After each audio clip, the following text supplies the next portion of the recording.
Assalamualaikum warahmatullahi wabarakatuh.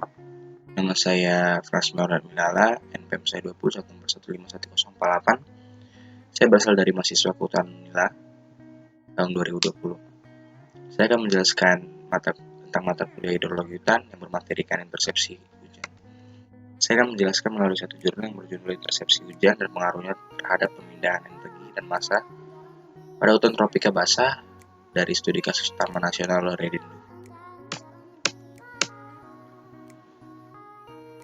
Di jurnal ini terdapat 5 bagian. Yang pertama adalah pendahuluan, yang kedua adalah tujuan penelitian, yang ketiga adalah metode penelitian, yang keempat adalah hasil penelitian, dan yang kelima adalah kesimpulan.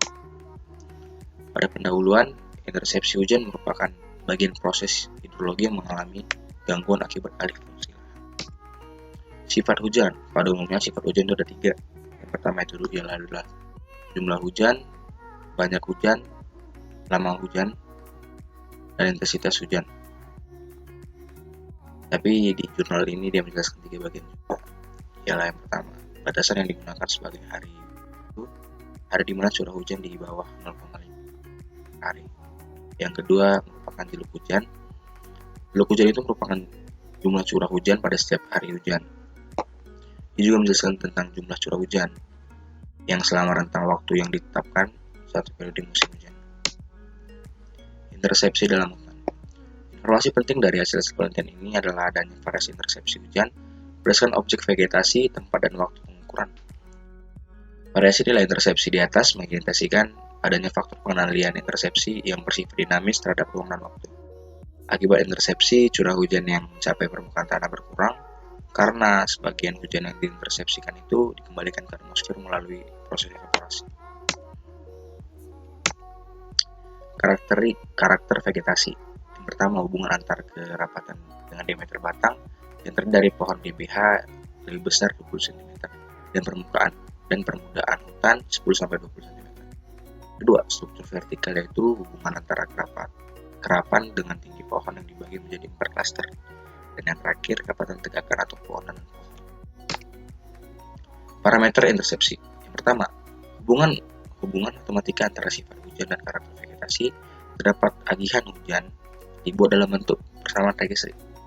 Kedua, output dari kedua penyugaan selanjutnya dibandingkan dengan hasil pengukuran langsung. Yang ketiga, untuk mengetahui konsistensi hasil, maka persamaan regresi yang diperoleh kemudian diaplikasikan pada tahap yang kedua.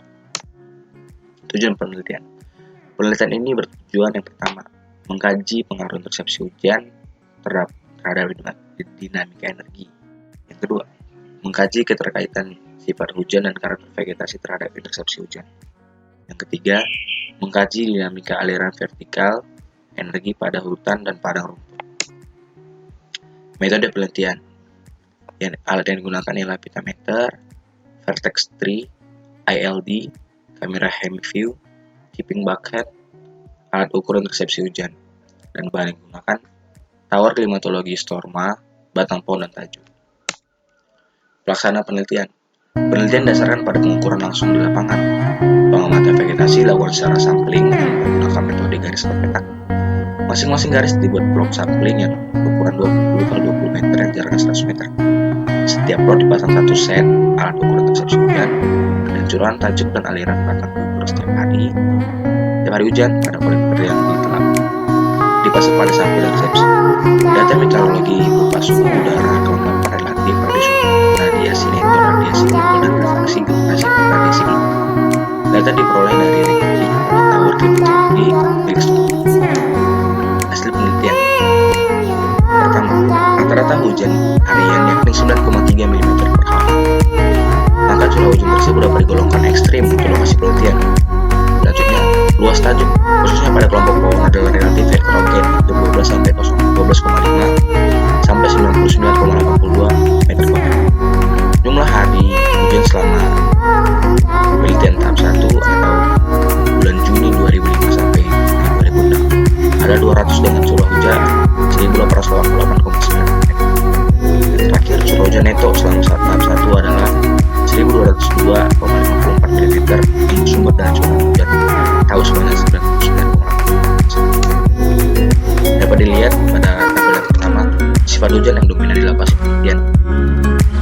maksimum ialah 62,8 dengan durasi 250 menit.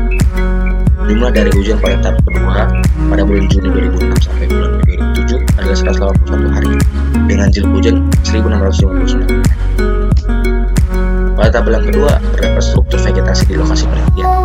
Struktur vertikal juga penutupan permukaan tanah oleh pohon terdiri berbagai lapisan tajuk. Dominan pada lapisan tajuk ketinggian 20-30 meter dan 10-20 meter di atas permukaan tanah masing-masing mencapai 263 dan 249 tetepan per hal. Tabel yang ketiga menjelaskan tentang parameter intersepsi. Nilai intersepsi yang tinggi dikarenakan pembentukan permukaan dan ILD yang tinggi disertai dengan lapisan tajuk yang terdiri dari berbagai strata. Kapasitas tajuk atau S sebanyak 1,172 mm dan untuk menjelaskan tajuk atau PD sesuai model gas dibutuhkan curah hujan sebanyak 1,37 sampai 2,2. Tabel yang keempat perbandingan hasil prediksi model gas dan persamaan persepsi yang didapat dengan hasil pengukuran langsung. Perbandingannya dengan hasil pengukuran langsung merupakan deviasi antara nilai prediksi dan persamaan itu dengan langsung lebih kecil dari deviasi gas dan lainnya konsisten. Tabel yang kelima penerimaan radiasi global RS dan rasa energi. Radiasi neto atau RN pada hutan mencapai 10,66 G per M makan per hari dan meningkat menjadi 11,28 mg per hari pada hari tidak hujan. Fenomena ini menggambarkan pertukaran energi dan perpindahan massa pada hutan lebih besar dibandingkan dengan pada. Kesimpulan yang dapat: pertama, intersepsi hujan di kawasan Taman Nasional Leudan itu terdapat di Bahalka adalah 36,34% dari curah hujan tahunan dengan kapasitas tajuk sebesar 1,172 mm. Yang kedua, alat ukur temperatur dan tekanan uap yang digunakan adalah yang berkepekaan tinggi dalam perhitungan efek harakan udara secara horizontal dan pada penentuan posisi alat. Yang ketiga, jilid hujan dan ILD merupakan dua faktor yang dominan mempengaruhi agihan hujan di Taman Nasional Leudan.